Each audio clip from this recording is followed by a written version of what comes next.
And we're live.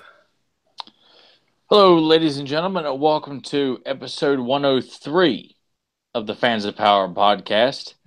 I'm Tyler Baker, and with me, as always, is the Rotten Amato himself, the one and only Joe Amato, the guy who knows nothing of the Dino Saucers cartoon. Not a thing. I felt You horrible. know, Those people were going this nuts guy on this that. guy takes such credit for, well, obviously him being older than I am. You'd think he would be more aware of so many '80s cartoons, and I just like to point out that it's quite embarrassing how Joe It, had no idea, like, who the hell are these dinosaur characters, and why does all these people think it's such a great idea? that was one insane. Yeah, that post you did. My God, I can't believe the amount of likes and comments and everything. It's like these people are going insane for this. Now, what year did Dinosaurs come out again? It was the late '80s. It was the tail end of the '80s because I think it may have been '88 or '89. Okay, so like I I told think. you, I pretty much kind of almost stopped with a lot of cartoons by that year. So I guess that's Oh, I know, but it was just one of those things because there's still. And this has nothing to do with He-Man, but I just figured it'd be fun to throw this out to '80s cartoon enthusiasts. I'm sure if you do know what Dinosaurs is, please send me or Joe a message or let us know that there are other people who like dinosaurs or are familiar with it. So I'm trying to get Joe to do a custom dinosaur figure for his custom business because I would just love to see the attention going to this obscure '80s cartoon that apparently has got a good amount of fanfare. Oh yeah, I'll have to do it. I mean, I after seeing the response that when you posted, I was like, well, I could tell. It looks like there are plenty of people that are really interested in that. So I was like, yeah, I think I could do that then.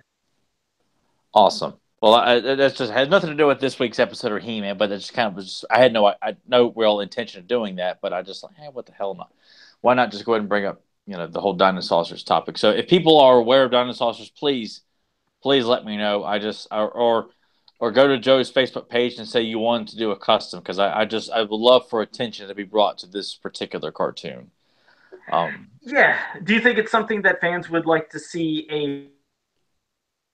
there's a universe podcast? But hell, it's a lot of Masters fans seem like they're well, hell, really interested. I would love to see dinosaurs cross over with He-Man in general because these are dinosaur men from outer space. I could see them easily crossing over with He-Man because we have dinosaurs in the He-Man mythology. So, hell, to see Joe do a classic style.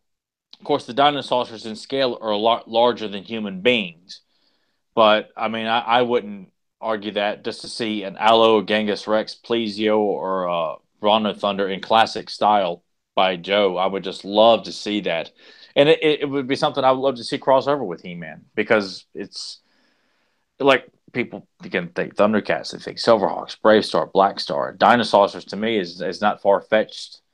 Uh, I could easily see that crossing over with He-Man. Not everything can cross over with He-Man, no, but I can clearly see dinosaurs crossing over with He-Man I to can see that. try and tie it back to He-Man. Yeah, no, I could. And I wanted to acknowledge somebody else out there. I think it was Jake Paul. I can't say your last name. I don't know if I ever attempted, but he knows who he is. He watched our Beyond Retro podcast last Friday, and out of all things, for him to comment on some post, I forgot where it was. He was like, "I noticed that you had something in the background, like while you were doing the video." Oh, that was it. I posted a preview for my giant scare glove. Oh, what do you know? It happens to be sitting right behind Joe. Isn't that weird? And that was it was sitting right there in back of me in that episode.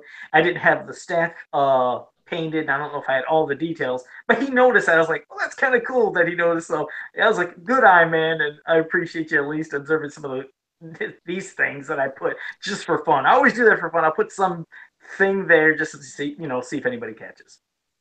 Man, the comment we get for doing Beyond Retro has nothing to do with the horror movies we're talking about, man. It's to Jeez. do with. I know, it's like nothing So, about Chucky. I mean, what can we say? Our bread and butter comes from the power of Grayskull here. We can't argue with that. Exactly.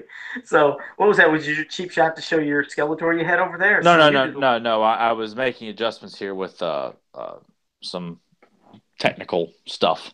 Oh, So okay. Gotcha, no, gotcha. no.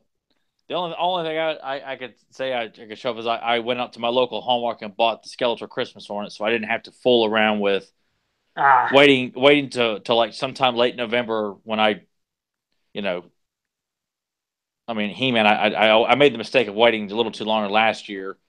I kept delaying things because of the money was, even though it was just a few, it was like $15, but still, I was just like, okay, I'll just wait a little bit closer to Christmas. It's sold out everywhere. I couldn't find it. I like to never found it, so I'm not going through that hell again this year. So I went and There. got it today. At least you got, yeah, at least you got it. And I was gonna say hello to JSP. He's in the chat room. Thank you for joining us as always. It's good to see you here.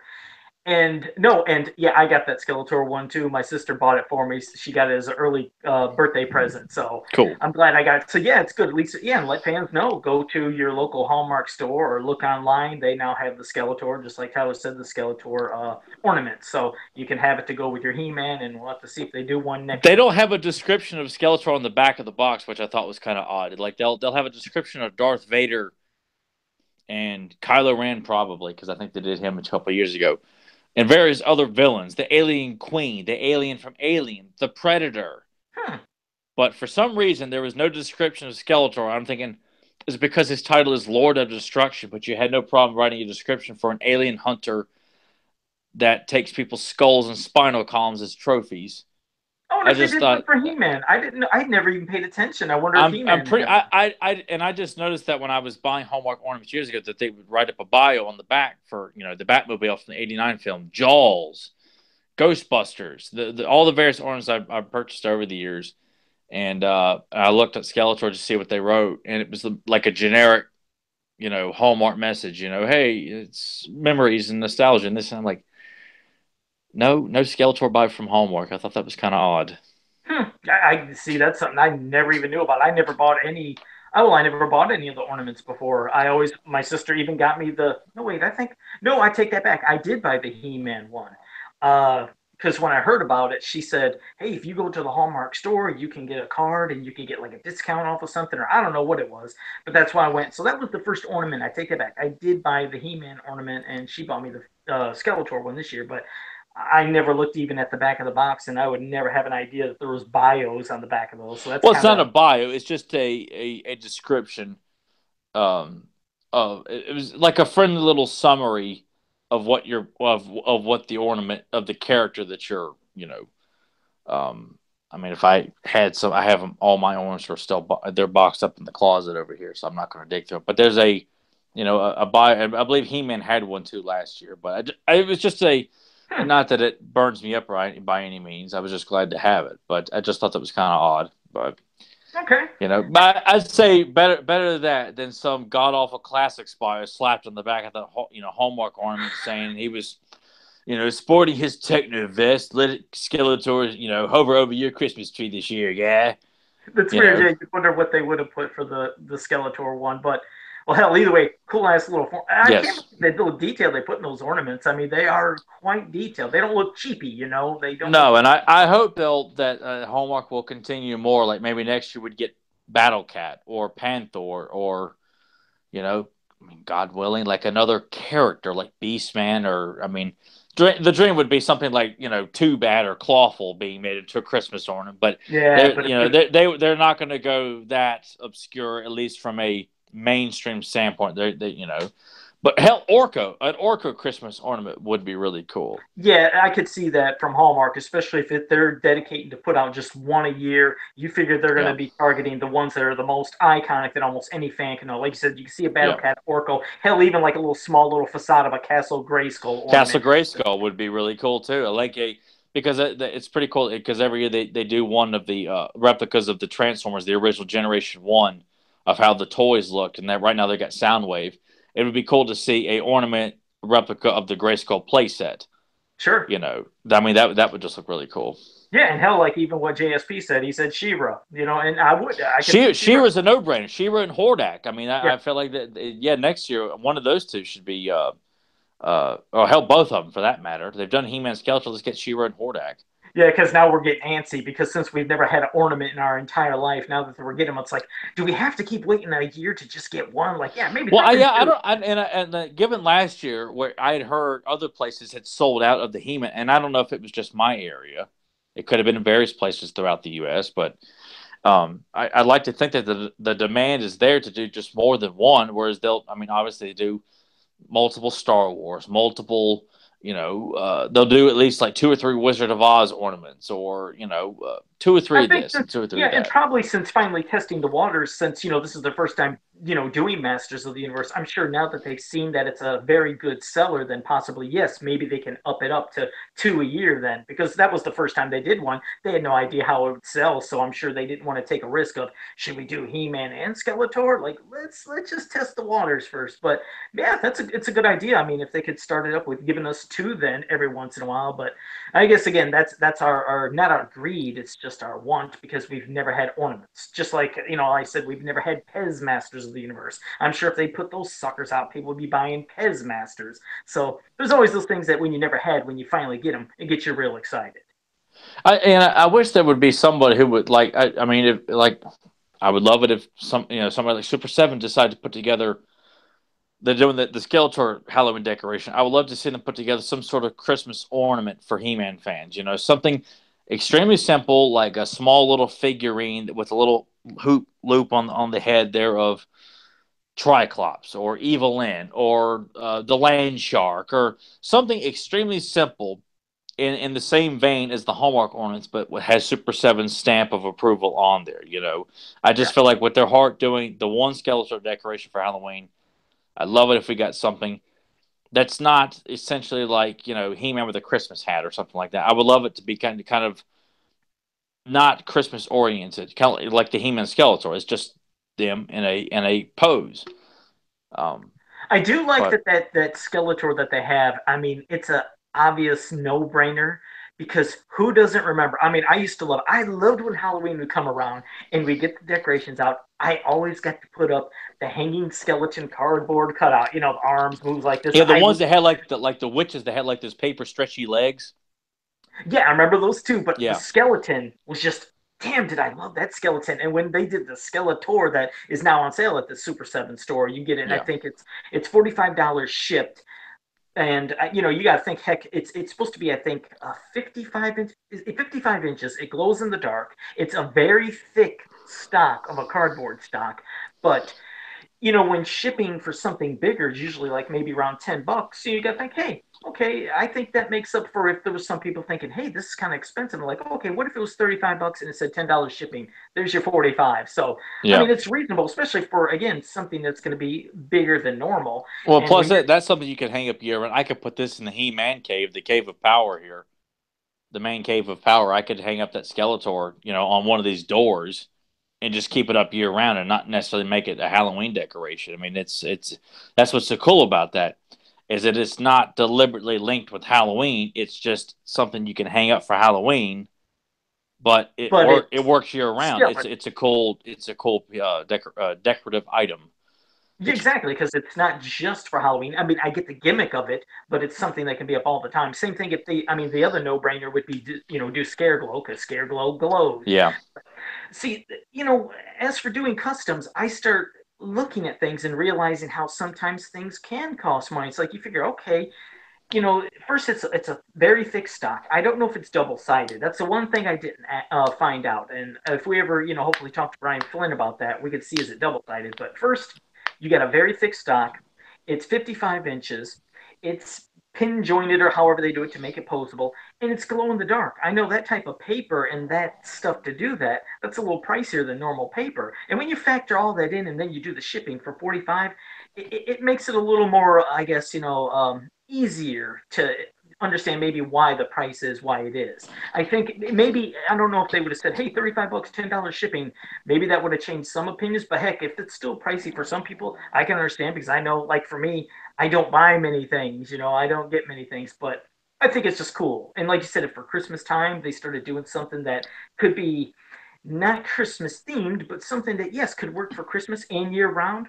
Yeah, I think that could be kind of yeah. cool. I But think hell, that'd be awesome. Yeah, I feel like there's tons of stuff you could do, but it would be nice to know that we could get more than just the one Hallmark that could offer. It's just it requires no articulation, none of that stuff. I'd like to think that that could be a little PVC figurine that you could hang from your tree. Something small like a maybe even a pack of three, like a set of three evil warriors and a set of three heroic warriors. You get Triclops, Merman, and Trapjaw in this little PVC figurine set. You could just hang on hey, your tree. hey, you want something else that could kind of work? I mean, I've seen it done in the past. Okay, you remember in the past we had the eraser figures. I mean, the erasers, Yeah, the He-Man erasers, whatever. But then they also released some that had a hole on the top of their head and could be used as a hanging figure, but it was still rubber. And so it was. Sometimes it looked like it was the same figure, but it had a pop, a little hole right there. Well, the no-brainer could be maybe they could take those muscle figures they have, paint them up, put a little pinhole there, and yeah. then you could hang up the muscle figures in Yeah, color. I would love if they painted the muscle figures. I mean, obviously they look the way they do for the muscle gimmick, but to take those and paint them exclusively just for like Christmas ones with the little a little loop stand, plugged into the head, Yep. and sell them as a set of three. Yeah. I mean, yeah, I because they're reasonably priced already. It might be a little bit more with the paint application, like 10, $15. But 10, $15 for a set of little Christmas decorations of Buzz Off, Whiplash, and Spikor. Or is Spikor part of this new wave? I'm sure he is because I thought I seen him in a couple groups. Like, I thought it like this latest script there. I know Buzz Off has been done before, and yeah, I several think others. But Spikor is because my one buddy who is a super diehard Spikor fan, Bruce Mitchell. I'm almost certain that he has a bunch of them in different colors because you know how they had like the multicolored yeah, packs and stuff. So I think he had it. But yeah, just to shoot some ideas out there. I mean, if they're thinking of other things to do, there's some things to I guess put in their yeah, and head that and way get ready. they're not having to make anything new, just using what they've already got, put a little paint on there, and I'm sure that obviously, like we said, well, that will have to up the price a little bit for the paint application, but I think it'd be well worth it to have some official Christmas ornaments that aren't Christmas themed. They just look like the characters, and that's what I would want. I'm not And can interested work in for getting Prince Adam yeah. with the Santa Claus outfit on my tree. I want the characters. I want Clawful hanging on my tree. I want Orko and Evil Lynn hanging from my tree. Yeah, like you said, working as an ornament aspect, but also can be used year Yeah, round. even the So little Wind Raider and Roton that they did. I would love to have those painted and have a Wind Raider and a Roton dangling from my Christmas tree.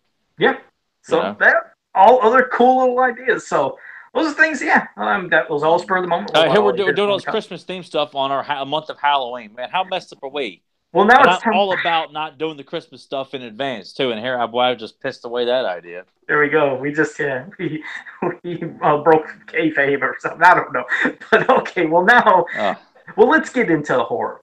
Let's get into what we're gonna do with some like who do we think out of the evil warriors, the snake men, the evil horde that are like considered maybe the muscle monsters. Like, which one person can we pick from each faction do we think is considered the muscle of that faction? Somebody you look at thinking, when Skeletor snaps his fingers, this is the guy that he's going to call. Same for Hordak and same for King Hiss. Who's the ones they consider? So, which faction do you want to start off with? let's start with the Snake Men.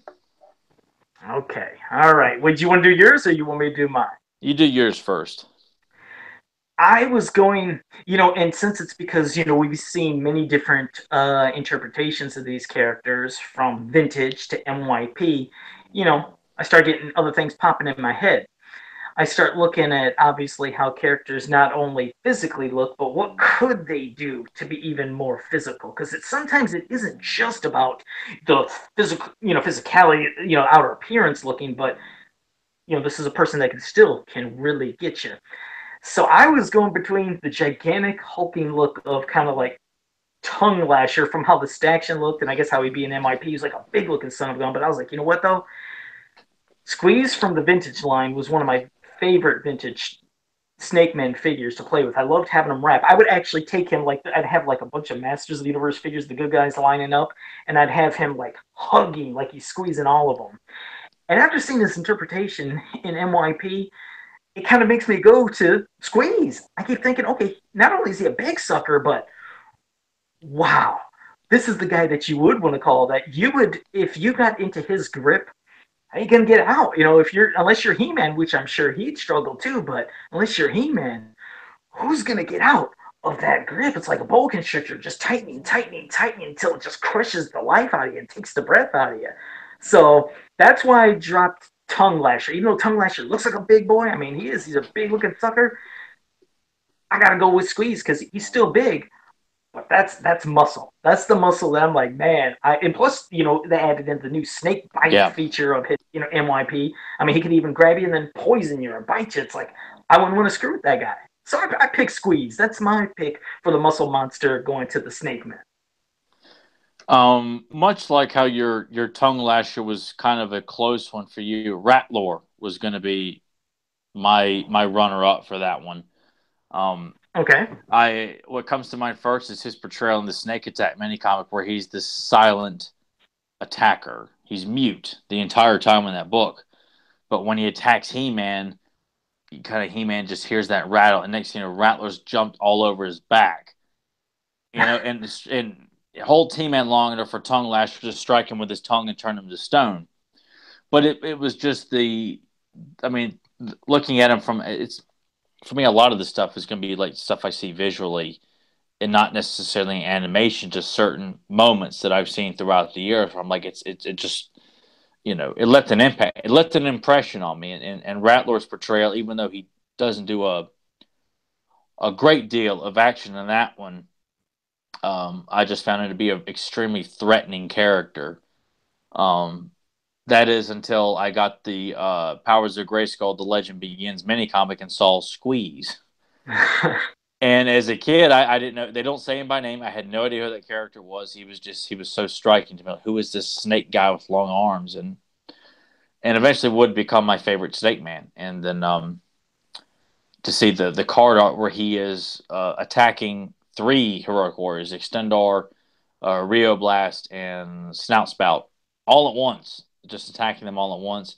And then, of course, his Oscar-worthy portrayal in the MYP, where he's crushing stone with his limbs, and he's got the anaconda scream when he's getting ready to attack, and the hands. I mean, it's Tongue Lasher's a brute. Rattler's a brute. Snakeface essentially is a weapon in itself because Oh yeah. he's got the Medusa effect, which could be argued by anybody. But what we're kind of looking at a lot is the muscle, the brute strength, the guy that if you're a heroic warrior and you're going toe to toe with this guy, He-Man obviously, we always want to see him struggle a little bit, which makes his victory a lot more triumphant and epic. But a heroic warrior, you feel like this guy's going to be in for the fight of his life against these particular ones we're choosing here. And Squeeze and Clamp Champ. I mean, the guy with a solid grip, which I've always felt that Clamp Champ's weapon is an extension of his brute strength. The minute he grabs a hold of you in his arms, like it's clamped around you, Mm-hmm. like you're not going to get out. That's what I've always thought about that character. And I like to think of Clamp Champ going up against Squeeze. These two guys who are all about just essentially bear hugs. Who can get out of the grip. Right. Even though Clamp Champ doesn't do that, that's just kind of the idea I've had for the character. That giving the character a little bit more depth to his name. But Squeeze by far is to me the strongest of the Snake Men physically. I mean, Snake Face's power I think could arguably be greater than King Hiss's. Oh You yeah, know, like you when you know, look at it in the different ways like that, I mean, yeah, but like I said, we're looking at the muscle type because actually my favorite Snake Man when I played with as a toy and from MYP was Snakeface. I loved the gimmick and the thought of because I was who didn't like Clash of the Titans growing up, and when you see Medusa and turning things to stone, and when at the end Perseus pulls out that head of Medusa and it still activates and it looks at the Kraken and that little look from the little head took and turned the whole entire Kraken into stone and he shatters. So that's a thing that's in your head. So yes, for that kind of aspect, different. But no, like I said, we're looking at muscle, the ones that you do picture. Man, He-Man could struggle with. There's somebody strong, because it makes you think of anything when you watch, whether it's boxing, wrestling, or something. When you see the big guys going at it, like, oh man, this could be a challenge. So yeah, you always want to see who's the person that maybe could go toe to toe, with He-Man in strength aspect or in that kind of, look of it. But well, that's for the Snake Man. Now the Horde, I'll let you start with the Horde. I started with the Snake Man. You start with the Horde. my choice goes to Grizzlor, um, and that's a lot. A lot of that was due to the first episode I can recall seeing him in, which is my favorite year episode, Talent for Trouble. where he's bear hugging He-Man, and He-Man is struggling to get out of his grip.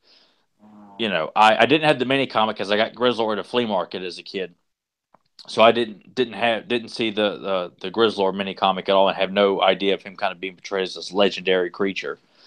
So it was just strictly the She-Ra cartoon. That's all I had to go by from that. And when I saw that, it was extremely impressionable to see that this brute looking, uh, hairy character with these fangs grabs a hold of He-Man, and He-Man is struggling and struggling to get out of his grip.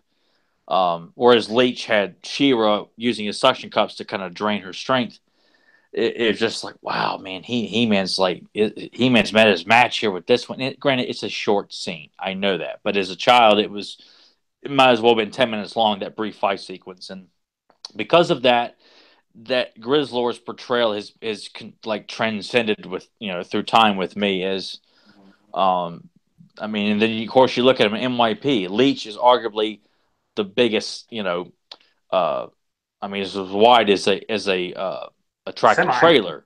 Yeah, yeah. But Grizzlor is towering above all of them and just looks like a skilled hunter. When the action figure comes with all this knives and axes, you could picture Grizzlor as someone like a tracker. He's given prey, and once he gets I mean, you're confronted by him. This is someone that you're either going to have to kill him, or you're either going to give up or be killed. One or the other. Yeah, because tracker and tribal like. I mean, because you're Yeah. right. Look at all the weapons. Like you could figure, how could he dissect you with whatever he has? What could he do when you're fighting him? Whether it's with an axe, a dagger, a sword, a crossbow. I mean, you don't know how he's going to hit you. I mean, you figure he could be in the trees, he could be in the shadows when he's attacking. And then when he does come at you, now he's going to go into that savage mode with well, obviously I think it was almost a no-brainer. Grizzlor was the one I was going to pick too, because not only from seeing him in She-Ra, but also just seeing other portrayals in ways he was drawn. Like even in the cover of the one mini comic, when I think it was I can't remember who he had above his head. If I'm thinking from Escape from the Flying Pit, or if I'm thinking of, I don't know if it was Well, in Grizzlor's the mini. Slime Pit mini comic, he's holding He-Man up, Yeah, victorious, like he's got him captured, and of course he's yeah, holding Tila captive on the Grizzlor legend. one. Yeah, the Yeah, see, legend. yeah, so when you just see these things, it immediately is in your head that how obviously he's supposed to be the brute. He's supposed to be the savage warrior. Plus, I mean, he guards the jail for the Fright Zone. Like he is the guy in charge of it. Like in Joe's favorite the little storybook. He-Man meets the evil horde. I think it's something along those lines. And I mean, Grizzlor is the one that guards the jail cell for the Fright Zone, which is the one prison cell. Also, I think he did in the Horde Golden Book. Hordak is guarding the jail cell. So you think this is the guy who's put in charge of keeping prisoners from escaping the Fright Zone. This is who Hordak can trust to keep people from leaving. And of course, you got to fight all the pairs of the Fright Zone to get out. But I mean I mean, obviously Grizzlor it is the strongest. I mean, and Leech I is like hated. the No, Leech. I mean, Leech was another one which was great because you figured if he saps your power, I almost in my little canon of how I used to play with the toys, when I'd have him grab somebody, not only drain their power, I made him like gain the power temporarily. Like my stories was when he grabbed He-Man, he started sapping and getting some of He-Man's power. It was strong like him, and he was such like you said, he's portrayed as big, but he was such a thick and wide figure that it was cool putting them next to each other and just seeing how big Leech was. So I always had Leech like maybe sometimes besting He-Man. But Grizzlor, it sucks that we didn't get more of, like you said, the brutality, even though we know the cartoons had to be kind-hearted, but we never got much of that Grizzlor I wish we would have gotten the cartoon. We no. I had. mean, not a whole lot. And I mean, even as a kid too, I ranked Leech pretty much up there with Grizzlor to a certain extent for the most part because I just it's those impressions of seeing the character. And I did have the Leech mini comic, but it was completely forgotten. Like I had no actual memory of that mini comic, and for reasons obviously because it was a terrible mini comic. But it just it didn't stick with me at all. It was the figure itself because it was such a hulk of a figure, and then the She-Ra cartoon. I mean, that's what I had to go by, and of course I loved his portrayal in that and saw him as almost pretty much an equal to Grizzlor to a certain extent. But to see Grizzlor, you know, uh, um, going at it with He-Man physically. I was like, yeah, that to me that sets the bar very high for me. Of like, okay, this is a very formidable foe for He-Man. So, not to take it because Leech, for people who pick Leech for this topic, I wouldn't argue it because not only of Leech's size and strength, I mean, already you throw in the fact that he can drain your power from you and just weaken you to where you're just helpless as a kitten. Yeah, that makes him pretty much I mean you can't really argue that, but forcing me and Joe to pick the same guy. Yeah, I mean, and it's bound to happen. I mean, again, and other things when they showed Leech, like on the back of the card art, when he's sucking the power out of Man at Arms, and that time he's using his mouth, but we're used to into the cartoons seeing the hands. So, and like you said, we're just picking, muscle. That's what we're thinking about because I could always say Mantenna because as much as they joked him in the cartoon, Mantenna accomplished more than almost anybody I could think of with those eye beams, distortion Yeah. beams, freeze rays. He took care of a lot of people. I mean, all of them. I mean, he, got with He-Man with the wobbly legs one time. I think did something, took out She-Ra. So, but this is muscle. This is muscle. So, well, there we had our first, I guess, pick of the same one. But well, now we'll go to the Evil Warriors, and I'll pick my Well, no, we evil. both picked Squeeze. Wait, did we? Oh, we did say. Okay, well, we're not going to say do the same here No. because I know you're going to say somebody different for Evil Warriors. Yeah, yeah. I feel like this is the one where you and I are going to be completely different on. Yeah, it will be different, and for me, it does come from what I see as a kid, from the mini comics to the cartoon. And in the cartoon, you would see, I think, at some point, Beastman. How you talk about how when people get a hold of him, I thought he even got a hold of He-Man. Did he not? Where he kind of like grabbed He-Man also, not Prince Adam, because I know he got Prince Adam, but didn't he grab He-Man at some point too? Or is this something I'm Mm, confusing with Prince Adam? I think you might be confusing with Prince Adam no more because anytime, I mean, hell, I was just watching Colossal Awakes. I think it was yesterday. Where Beastman charges at, and of course He-Man cuts the whip, and then it just grabs Beastman, just throws him. Well, see, there went a Yeah, childhood memory that then didn't exist. But either way, I'm looking at Beastman just for I me. may be wrong, but No, no, I you're think for the probably most right. I'm for the sure. most part, Beastman never in a physical altercation got the best of He-Man. Okay, well, I'm sure. Yeah, I guarantee. I take your word for it because I know you memorized the cartoon a lot more than I Well, did. like I But said, if somebody can correct me on that one, by all means, please do, because I they just won't. you know. I can guarantee they won't. Trust me. You got it. But either way, for me, Beastman is the muscle. I mean, he's the one that in the mini comics you figure is always trying to do something savage, going after He-Man. In the cartoons, just his look, his persona. Even in the movie, he was portrayed as such Oh a God, beast, a yes. monster, and to not cheat because no, I'm not going to use that cheating aspect. I don't want to have him using his mental powers to bring in help because that's cheating. But I just like I said, when I'm comparing, looking at Merman, I don't see him as really as a muscle character. Triclops, I know I see him more as a fighter, a warrior, using his all his different eyes to do something. But as for just the brute, I mean, it's always Beastman. I mean, hell, even in MYP, I mean, they showed him as being bigger. Did they oaf him up? Yes, but for me, Yeah, they really dumped him up pretty quick in the series. yeah, and they did, which I hate. But for a real Beastman, how we envision how he appears to be and should be, that should be the guy that's always doing stuff. That's the guy that Skeletor should call for. Even though, yes, he insults him in the cartoon, and then of course in MYP it's the same thing. But that's not how it originally was. I'm sure intended for Beastman ever to be. Beastman was that supposed to be that I assumed that would be the right hand man, even though she sure as shit. Or sorry about that, people. Sure as heck, Evil Lynn. She's somebody that could be obviously doing anything she wants, but muscle, brute strength, things that I think you'd want to take care of. I'm thinking of Beastman because okay, correct me if I'm wrong on this. Did he not at least pick up some kind of boulders or something to show Yeah, his like strength to in the throw? Dragon Invasion, when He-Man and Taylor go to find Beastman at Snake Mountain, he picks up a boulder and hurls it at He-Man. Yeah, Of course, He-Man catches it and throws it. But I mean, there's been a few other, like in Colossal Waste. To go back to this episode, when they're going to Colossur's throne, Beastman's holding the Energizer and he's not struggling. He's just kind of leaning on it. Which all the weight is in front of him, and he's sitting there holding it right in front of him. yeah. So he's a I mean, strong dude, he can't see, but even while he's holding this massive machine, Right. and not struggling. All he's doing is thinking about how he's going to, turn on Skeletor. I just thought, now that's ambition. Oh, and this is funny too. In the episode Disappearing Act, when they're oh no, it's Mystery Manny Faces. Excuse me. When they're spying on Manny Faces in the Widget Village, and it cuts to Skeletor, and he's looking at the hover screen. Beastman is staring at Skeletor as if like, I'm gonna cut your throat in your sleep, you son of a bitch. Just sorry for the language there, but it's this look because he's staring right at Skeletor, is angry and pissed. And then Skeletor says, "Take a look, Beast." And then Beastman looks like, "Okay, I'll stop wanting to kill you right now." But See, it's just that attention to detail that Filmation put in, that it looks like he's this very moment doing nothing but plotting against Skeletor about overthrowing him.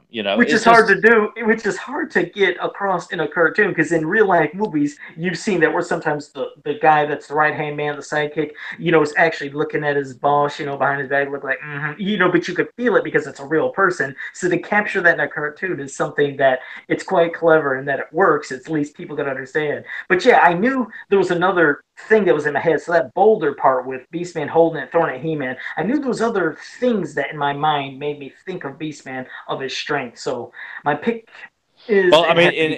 and Pawns at the Game Master, when the Game Master is looking at competitors for his Cosmic Games, Beastman is the only evil warrior he thinks about. Like he's like, no, Ram Man's too clumsy, Beastman. But then he says his savage nature is completely untamable, or too untamable for him. Obviously, he is smart enough, to go out on his own, work for Skeletor, and do things. But I like the idea that Beastman is a savage beast. That this guy's like, you know what? He's too much of a brute for me to try to control, to do my bidding and work alongside my trio of villains as well. So I'm like, that's pretty cool. That Beastman was like someone he was looking at, and he's like, no, he's too much for me. Okay, all right. Well, there. So that's my pick. I don't know. Like I said, the vision of Beastman holding He-Man and any canon. I don't know why it's in my head, but I kept thinking Beastman. Well, he does it in the live action movie for one thing. He comes out and He-Man's struggling to get out of That's Beastman's it. grip. Maybe that's it. Maybe that was in my head. It could have been a combination. I thought I had a vision, I but thought you meant Filmation when you said that. no. At first, no. When I first said it, I was thinking Filmation, because I remember when he was holding Prince Adam, and Prince Adam was doing that struggling, but I still had a thought of him holding He-Man, and it could have well been from the movie. So I'm glad you said that. And I wanted to say yes, JSP. Sorry, I did drop a naughty word. My bad. You brought it up in Well, chat. I did too a moment ago too. It just Just not that slip. we're trying to keep ourselves neutered on the show. We just try to make it more because we don't need to cuss. It's like we Yeah, don't have to. It's it's just just this. Yeah, it's a slip of the tongue. yeah So we apologize. But all right. yeah So who's your muscle? I can't wait to hear who your muscle monster is. I'm sure it's somebody I wouldn't even think. Probably Clawful, but go ahead. yeah. It's It, Clawful. it was a Clawful. I thought It so. was Okay. Clawful. Triclops would have been the other choice because of Diamond Ray disappearance. But Clawful to me, because of Clash of Arms and Driel's return, um, I mean Clawful to me was my favorite evil war as a little guy. Too bad it's my favorite now, but Clawful Didn't still. Skeletor? Excuse me, I didn't mean to interrupt you, but didn't even Skeletor refer to Clawful as like his right hand man or something in one of those episodes? Didn't he say some line Yeah, in refer? Castle of Heroes, I think he refers to Clawful as his, right hand man. And it's, I mean, of course, he's not really portrayed as, um, about no different than the rest of the Evil Wars. But his first appearance is in Driel's Return, and he's working on his own with Trapjaw. And I mean, where Trapjaw is scared of him, and when Clawful confronts He-Man, he just comes over and immediately picks He-Man up, and He-Man is struggling to get out of. I mean, just one of these evil is coming over and picking up He-Man and holding him in the air and holding him for a lengthy amount of time. Obviously He-Man will break free and then punches him. Mhm. But that was just such a for Clawful to be the alpha male of this duo because Trapjaw, you know, not always was perceived as like an alpha male villain in the show. At times he was, like in Double Edged Sword, but where Clawful, his first episode comes in and just is taking charge of the situation and talks down to Trapjaw.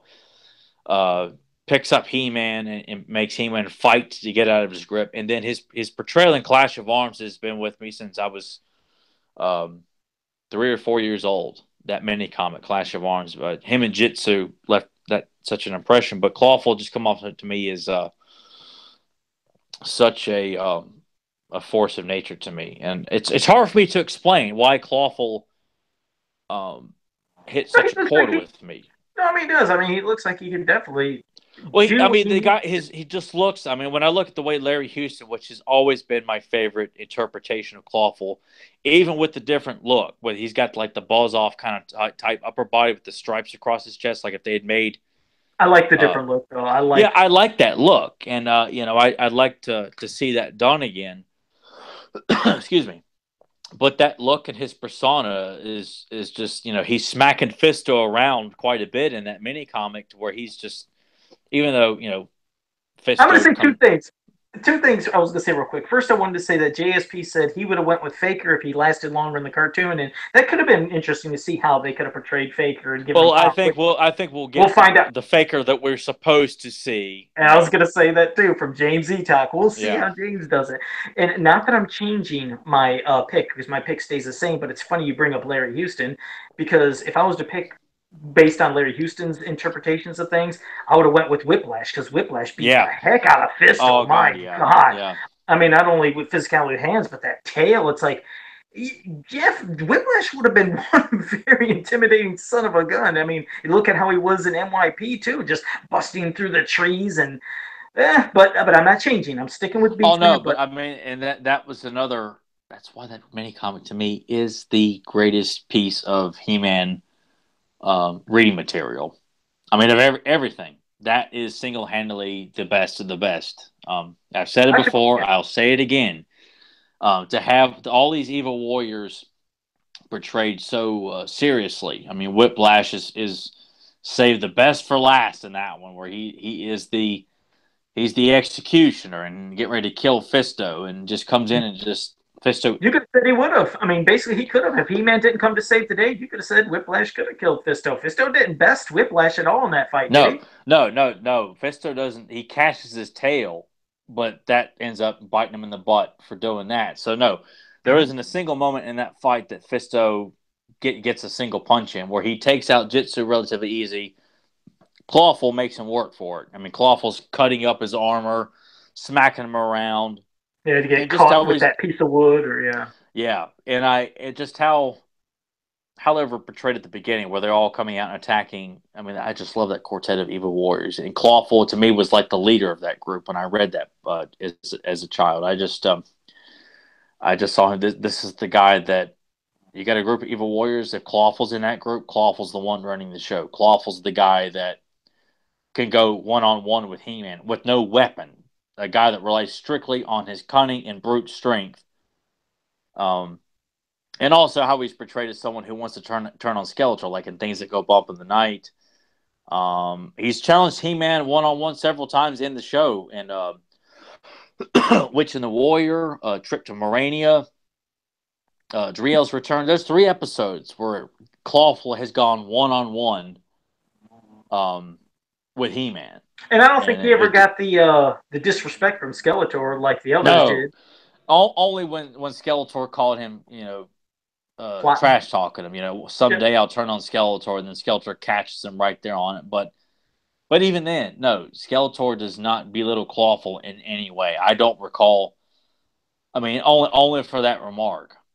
yeah. Castle of Heroes, he's respected. Driel's Return, he's not working with Skeletor. Trip to Morania, he's not messed with.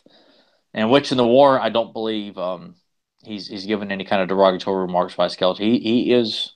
I mean, not all of them are cut down by Skeletor. Clawful's one of those that's not that you kind of feel like Skeletor respects um, pretty consistently.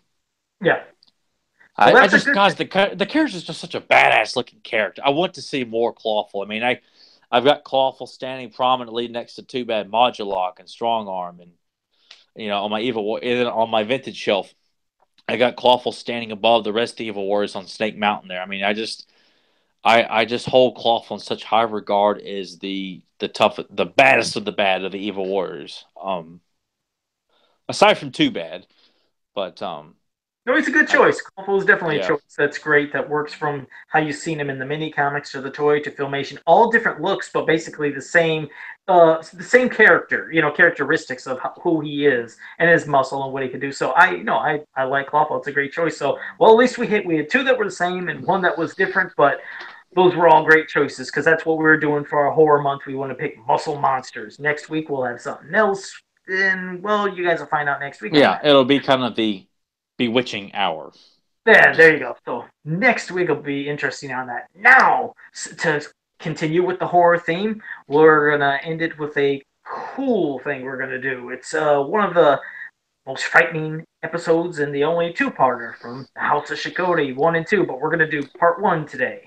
And Tyler, you tell everybody where to go, how to do the stuff, so they can watch and listen to what we have to say during the commentary. okay. Just real quick, I have to say I thought we had initially planned to do a Leech bio discussion because I told Doug that. So if it shows up in the description of this episode, character bio of Leech. Oh, Um, well, I just looked. It does say that. Oh, well, that'll be changed for our final one that we release. We'll make sure it says House of Shokoti commentary part 1. and No we'll say big. Muscle Monsters and House of Shokoti Part One. Okay. All right. Yeah, I just seen that. Yeah, the way when which I'm all game to do that, but I just want in case people when they view this and they're waiting for the least discussion. Well, Joe screwed the pooch on that one, so. Sorry, my bad. I don't know what happened. I don't know what happened. It happened. My mind sometimes, like I said, it goes, but I apologize for that. So, well, tell them how to do House of Shikoti Part 1. Where to go. I'm watching. I'm gonna be watching House of Cody Part One on a different device. Of course, I'm in here in my other room here, so I'm gonna be watching it on another device. But we'll be starting it from right when the Filmation logo comes across the screen. So I'll And you just find count on down from YouTube. Tell them they can go to yeah, it's on YouTube. YouTube. You can you can do a Google search for it. I mean, it's on YouTube. I mean, there should be no reason why you can't watch it. DVD, VHS. Anybody? Yeah. But I'm just going to count down from three. When I say play, you hit play at the same time as us. So we'll say three, two, one, play. Bing. All right. Oh, our first two-parter the only two-parter we ever had for Well, the filming. only two-parter, but this was a year in the making because last year around this time we talked. It's like we got to do House of Cody next year. So here we are doing the commentary for both 1 and 2 here, and I'm just I can't reiterate how much I dreaded renting this tape as a kid. I mean, even though Skeletor was nowhere near in this episode, Mask just scared the piss out of me as a kid, and then twice as much when Part 2 happened. And it was pretty cool because the VHS tape just had those 2 episodes on there, so I'd watch the episodes back to back and be scared out of my mind Oh, was it? Oh, okay. I never did. voluntarily. But It, and I remember having the option to buy this at the video store when they were getting rid of some of their stock. This was one of the tapes, and I looked at it like I don't have the balls to buy this tape. So I ended up buying I think volume 10 that has Evelyn's plot, and then She-Ra volume 2. I was so scared to rent this tape. It was just I don't know it, how I managed to do it because I was so scared of it. I really was.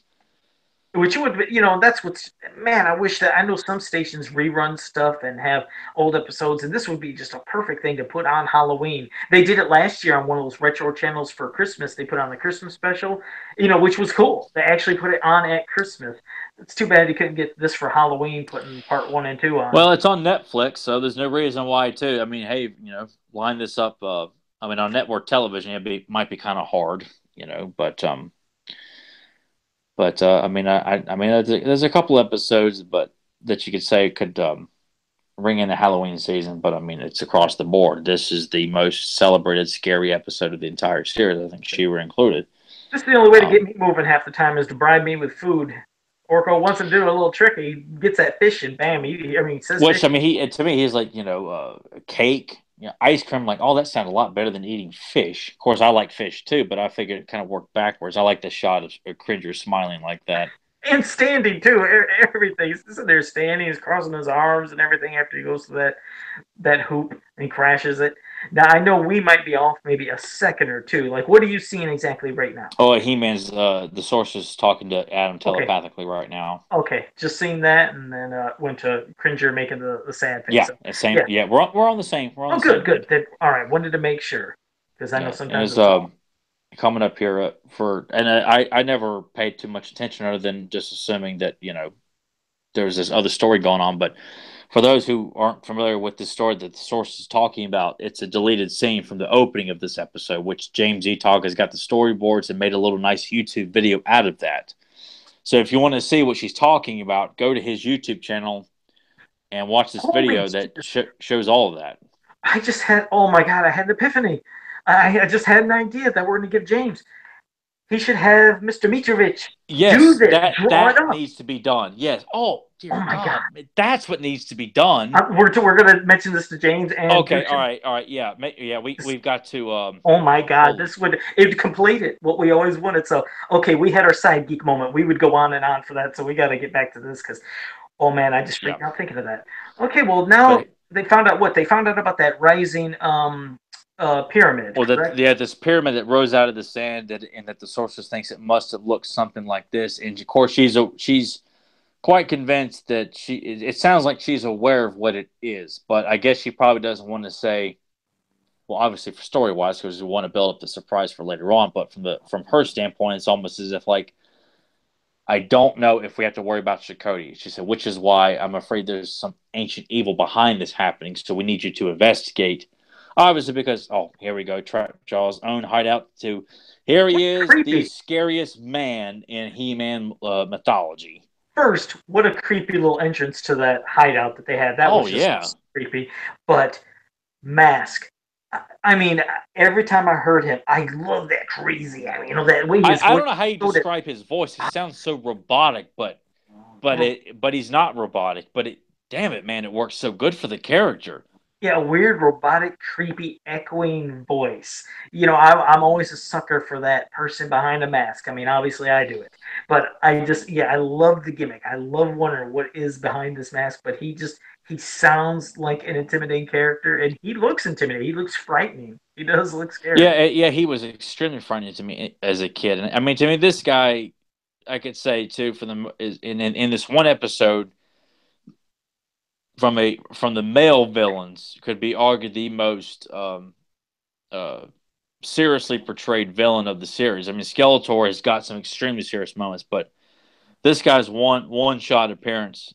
I mean, here we are. How he's calling out Trapjaw, and it's just God. He's so commanding, And here he's never even heard of He Man. I like that touch. Yeah, that was pretty cool. And then here he Also, is like, just picking Trapjaw with one hand, something that we would see He Man do. But here, this guy, I mean, look how much bigger Trapjaw is compared to him. And Mask is just all of this. That look. Oh, God, it's so cool. You better be right, Trapjaw. Oh, man, what a badass. no, he is. And earlier, of course, we seen Ramy take care of business with those like Yeah, mechanical. the spider drones, which they would show up again. I think Beauty and the Beast when season 2. I think the same robots. Yeah, no, like I said, it's just always cool to see Rayman. It's he doesn't back down from nothing. Whenever No, time and this is Rayman's shining moment, and we have to thank Larry DeTiller for that. His run in these 2 episodes is brilliant, the best of the series. oh, Let me ask you this, Joe. Did you when he calls Shokoti his mistress? It sounds like like he's in control. Because the term mistress is like someone who you have a woman that you sleep around with, which is not the case with the children cartoon.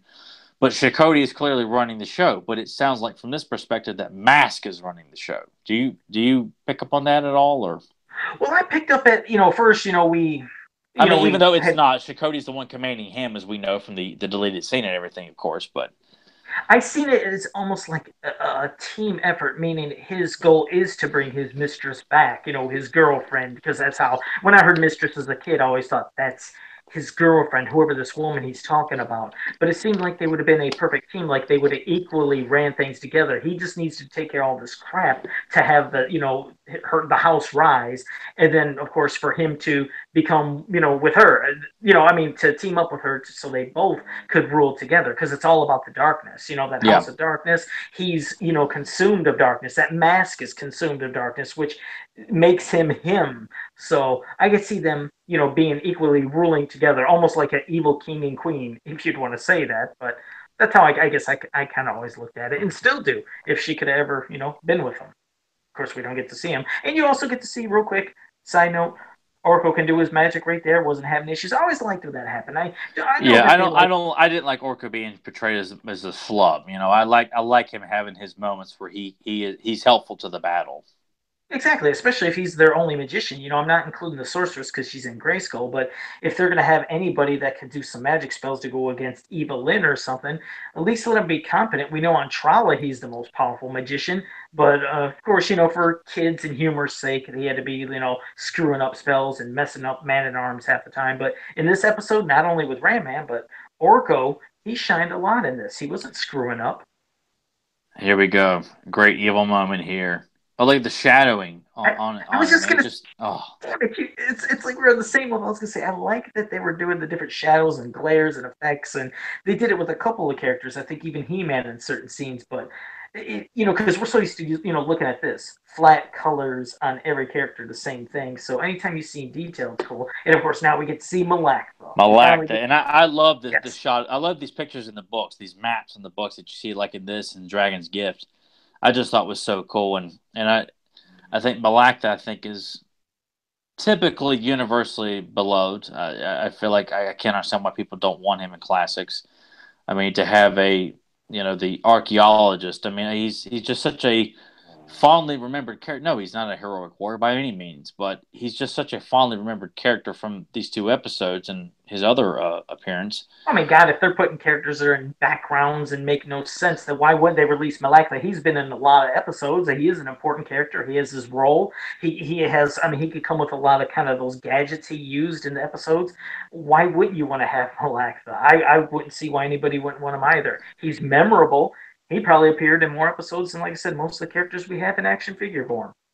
And I like Stanlin here as he makes his appearance. I mean, it's so easy to make kids in these shows irritating, and Stanlin to me as a kid was likable. As an adult, I mean, Linda Garrett does a great job, portraying Stanley, and he's a likable character. I mean, not this could be such an easily screwed up character where you're just, I mean, begging for him to be taken by Shokoti, And they but muscled he's him up. not. He's a likable character. Yeah, and you notice they actually give him some kind of guns. It's like he's not just a kid drawn with like kind of flat arms, no muscle. They actually look like they want to make it kind of like an in shape younger kid Yeah, and too. Malacta's got some well built forearms and biceps too, man. And the archaeologists, they all go to the same gym in Eternia, man.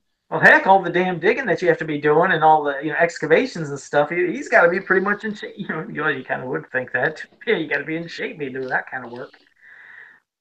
And So yep, now here it is. I always thought this kind of curious where Cringers, like, people are not everyone's aware that Cringer can talk. Like, it's still shocking on Eternia to see a green tiger that talks, which I thought was a nice touch. That not everybody has seen everything on this planet, which adds to the vast scope of what's on this planet.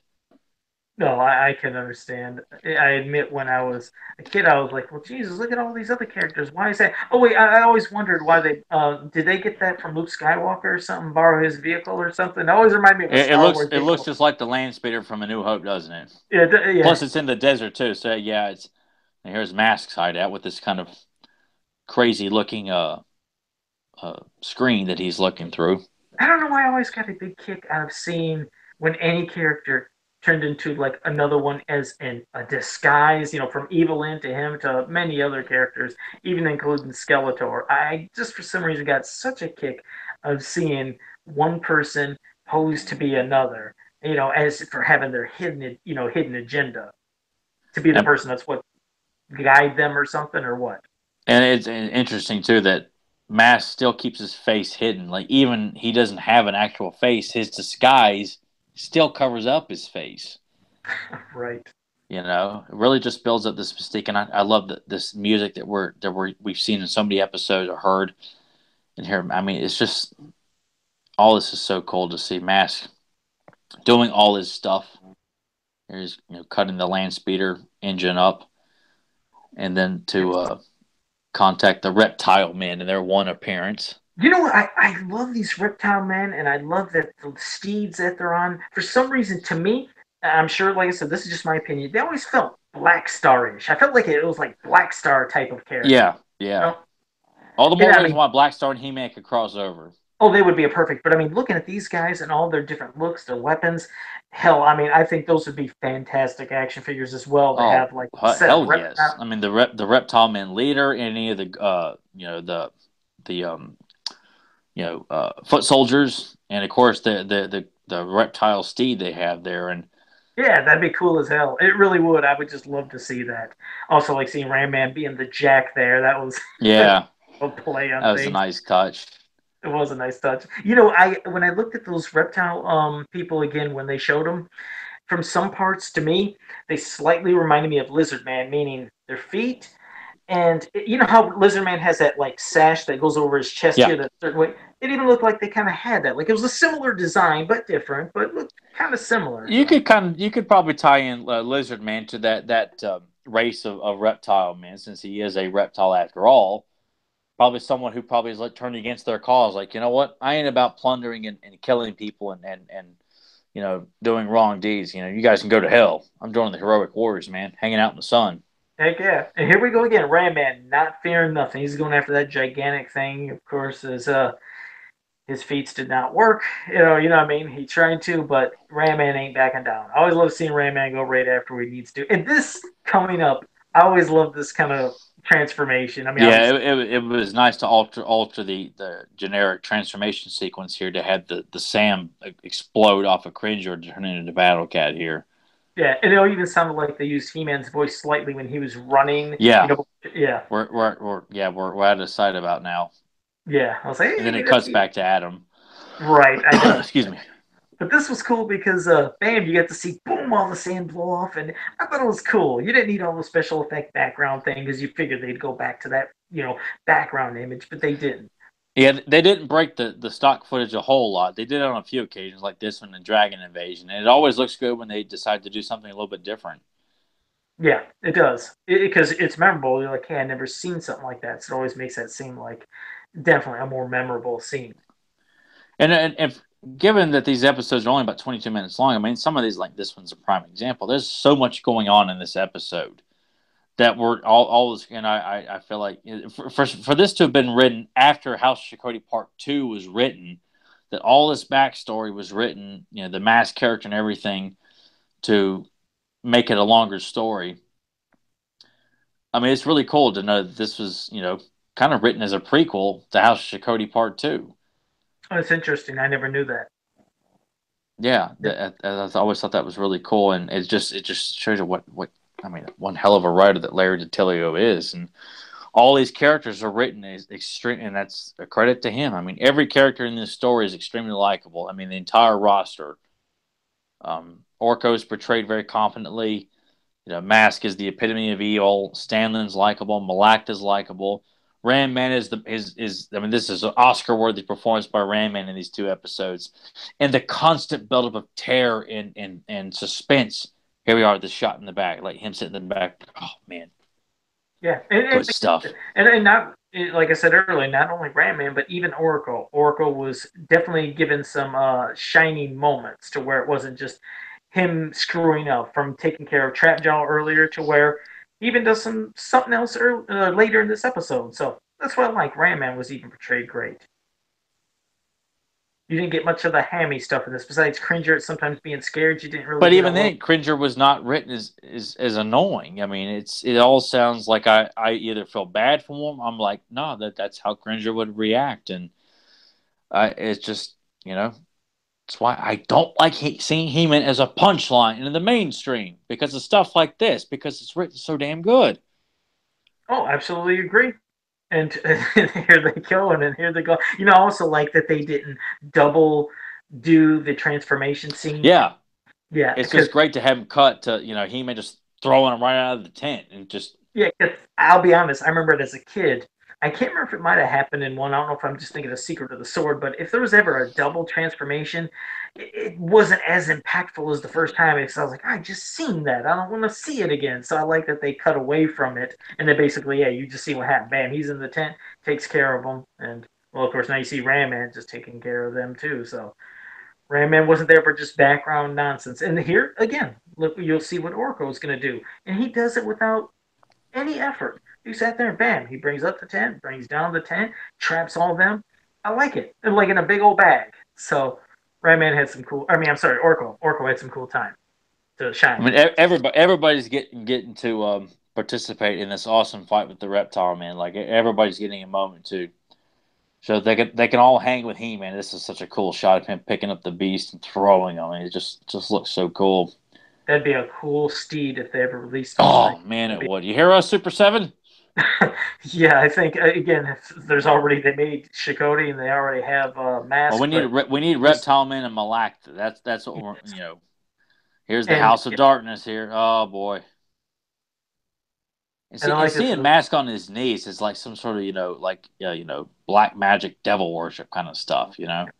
I love how evil that mask looks too. I like seeing every time it glows. You know, oh something's gonna happen. Anytime that mask glows, here comes something. And these types of creatures always like freaked me out. I know to some, Yeah, this was creepy to me as kid. The Sand Monster was. yeah, because I know some people say it's not too. Oh, and there he goes. He went left-handed there. But I always like seeing when he'd attack a sand type creature and then nothing would happen. You know, it's because it's just sand. So I always like seeing He-Man have this weird issue with a sand type creature. But then, of course, he always finds a way of doing something different like that. That's pretty cool. Drilling through the ground and coming up underneath Mask. He-Man wasn't easily beaten. But back to the mask glowing again. And here we go. Here, Orko ain't chicken. I always like that too. Orko ain't afraid. And we're going to see what Orko does here in a couple minutes too. Which, yes, the power of that darkness, it's now kind of Which screwed. was creepy to just see that no face behind it. It's just complete darkness. I mean, I love it. that's another added layer of texture to the character. I'm so glad they didn't, have some goofy drawn face, whatever. But I love seeing, yeah, just complete darkness. And I hated when he disappeared. When He Man shatters that mask there and he disappeared and nothing. It's like, oh damn! So all he was like kind of like an evil specter, smoke, essence, and all of it was channeled. Maybe most of it through that mask. Oh, I hated seeing when Mask was gone. Yeah, You wouldn't as a kid, but I did. I hated seeing that character gone. I do too. I mean, as a kid, it was just like this is only temporary relief because part two is getting ready to start here in a few moments, man. And it's like, man, it's like I'm just starting the roller coaster ride right now It because I was. mean and it's cool that they write Orko out of the story. He's given a hero's uh, sending a send off. That he's Yeah. recovering in Castle Grayskull, and here it is, Oh, the epic, memorable. to be continued. And yeah, seeing about her, it's like, wow, what is she gonna be like? And I guess yeah, next week we're gonna find out what she's like, and that's gonna be a fun episode to discuss. So Yeah, I think I may even have to turn the lights off for next week's episode. Just sit here in the dark and record this, with no lights on. Sit here and if only I could go back and tell my 4 or 5 year old self I will be doing a commentary for this episode. It's currently scared the piss out of me in the dark. might have to. And I wanted to say in the chat room, JD Gibson, he said he'd buy a 2-pack of those Reptile Warriors too. Oh yeah, you bet, man. Definitely. Absolutely, we need Joe to put together one of his Facebook posts.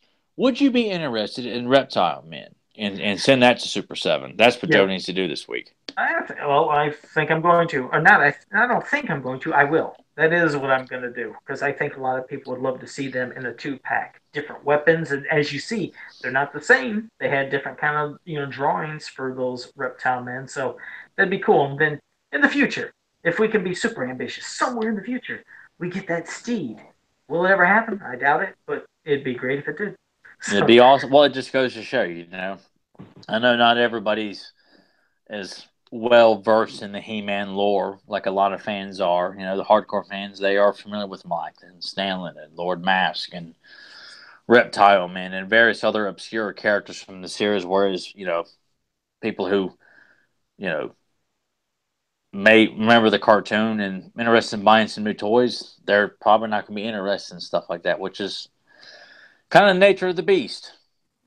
And a Yeah. lot of toy lines that go back deeper and deeper. I'm sure the GI Joe collectors line kind of goes with the same thing when they're doing more obscure characters that are probably not as known or beloved, but hardcore fans can appreciate all of it Yeah, like I because said, this is rich. It's rich. It's a rich mythology. it is, and it only makes your collection look that more dazzling when you have a variety of different creatures and vehicles, steeds, whatever. It just yes, people love doing their display photo pictures and just to show their whole collection. So yeah, the more the merrier. Give us a lot of different unique characters, and I'd be all over it. Let me see.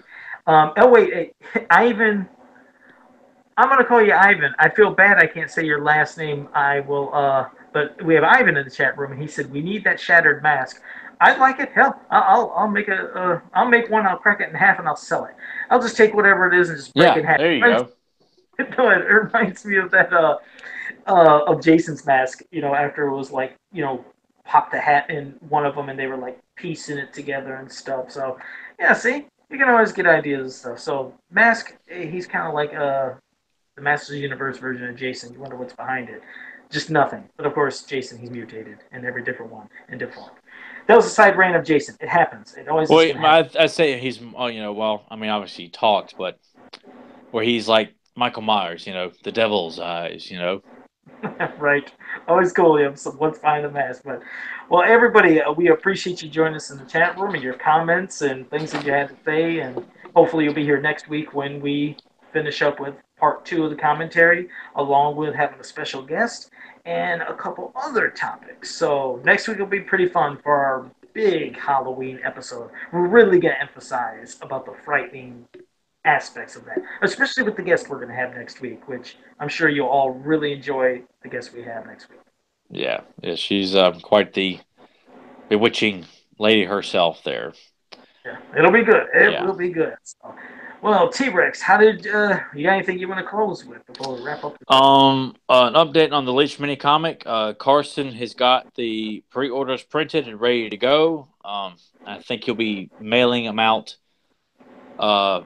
He's going to send me a few copies and my own personal copy. I gave him my address today, so those should be in the mail. Like people who pre-ordered it, and also he's going to be posting information on if you did not pre-order, how you can get in contact and get your own copy as well. But they are finally done. They have been printed. They are ready to go after all this time. It's going to be well worth the wait. And I mean, there's still parts of it I have not seen done and completely finished. So I'll be seeing it for the first time along with a lot of others who haven't seen all of it. So I just want to let everyone know who did purchase it. It's coming. They are done. And they hopefully he wants to put together an advertisement for it as well. So I don't. That might be to coincide to get people interested who have not bought it, as opposed to people who've already bought it. I expect them to be sent out probably this week. If I said that wrong, Carson, please correct me, and I'll make sure to change that information as well. However, if you are interested, go to the Cardbacks and Mini Comics and More Facebook page. You can contact Carson through that. If you're interested, there's a lot of samples of the artwork for that mini comic as well. And again, I want to stress to check out Kevin Sharp's artwork on DeviantArt and his Facebook page for his Kickstarter, the Wreckage and Grey Wolf comic books that he's working on. Plus, not to mention, he does some beautiful He-Man and Thundercat artwork. So if you like to have some original He-Man Thundercat artwork done, he's a fantastic artist to go to. He does commissions and things like that. So yeah, give him a look up and check out his artwork. It's all on Facebook, and he's an extremely nice guy to talk to. And hopefully we can get him on the podcast as well. He showed interest in coming on, so we'll try and set that up sometime in the future about trying to get Kevin on to just talk. Okay. To talk. He's a big Manny Faces fan, so maybe we could do like Mr. Manny Faces episode or another character by Manny Faces or something. That'd be fantastic to have him on. Yeah. Oh, yeah. We most definitely will do that. Yeah. Cool. Yeah, we'll do something. Yeah, Manny Faces related. But all right. Well, thanks for the info on the comic as well. And well, as for me, I only will tell you guys where to go. You can go to fansofpower.com, go to popculturenetwork.com, go to he-manworld.com, and on Facebook, go to Masters of the Universe He-Man and She-Ra Ultimate Fan Group. All great places, all great people. So until next week for Halloween, have a powerful day. You don't need $1 million to do nothing. Take a look at my cousin. He's broke, don't do shit. Oh, boy, you know, and when I say I don't know it, you're gonna be like, "Oh, Joe, you just mentioned this movie the other day." I don't know it. Office Space. Huh? I I'm still picture. don't remember it. It's when Lawrence comes over to talk to Ron Livingston's character when they're asking about what would you do with $1 million, and he tells him, he's like, I would do nothing. I'd sit around and do absolutely. He's like, you don't need $1 million to do nothing. Take a look at my cousin. He's broke, don't do shit. Wow. But I just don't even remember I always remember some of the goofy other moments and him walking past Lumberg like nothing when he's under his pants and other things. But well, there you go.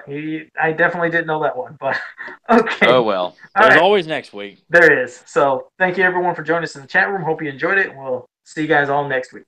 See you next week. All right.